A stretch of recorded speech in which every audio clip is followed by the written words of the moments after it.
Back to village for के तहत जिला कुलगाम के कई इलाकों में पंचायती सतह पर लोगों और पंचायती राज नुमाइंदों के साथ गुफ्त-ओ-शनीद का सिलसिला शुरू किया गया। टनमर्ग, दमहाल, हांजीपुरा और अशुमजी समेत कई इलाकों में बैक टू विलेज का एहतमाम अमल में लाया गया।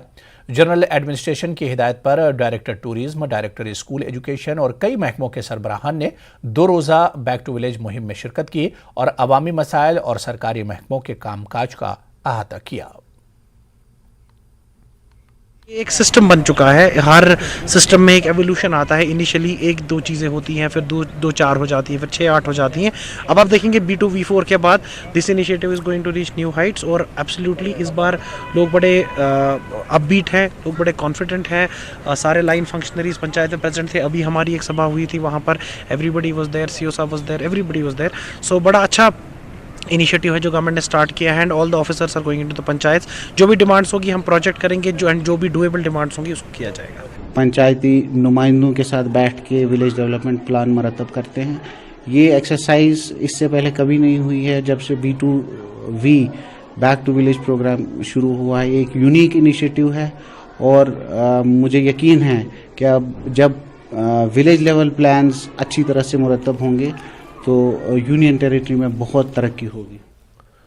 बडगाम के इशगाम में आज बैक टू विलेज का 4 प्रोग्रामों का इनेकाद किया गया। इस दौरान principal secretary housing and urban development Dheeraj Gupta मेहमान खुसूसी थे। वहीं DC बडगाम के अलावा सभी जिला अफसरान ने प्रोग्राम में शिरकत की। इस दौरान लोगों ने अपने मसाइल सुना और इंतजामिया ने इन्हें जल्द हल करने का यकीन दिलाया। प्रोग्राम के दौरान ग्राम सभा का भी इनेकाद अमल में लाया गया। लोगों का इल्जाम है कि काफ़ी सारे मसाइल ऐसे हैं जो हल नहीं हुए। किसी भी इंतज़ामिया में, किसी भी जमहूरियत में ये कहना कि कहीं पर किसी तरीके की प्रॉब्लम या डेवलपमेंट में गैप्स नहीं होंगे संभव ही नहीं है।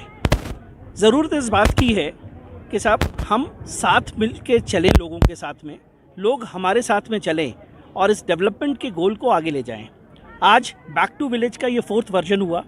मैं इसे एक जश्न जमहूरियत के रूप में मानता हूँ, जिसका उद्देश्य यहाँ पर आके हमें अपने सरकार के काम को उजागर करना नहीं है, बल्कि लोगों को ये विश्वास दिलाना है कि साहब सरकार आपके लिए है। लोगों से हम कहना चाहते हैं कि साहब जहाँ आपके राइट्स हैं, जहाँ आप सरकार से तवक्कात करते हैं, वहाँ पर आपकी भी अपनी जिम्मेदारी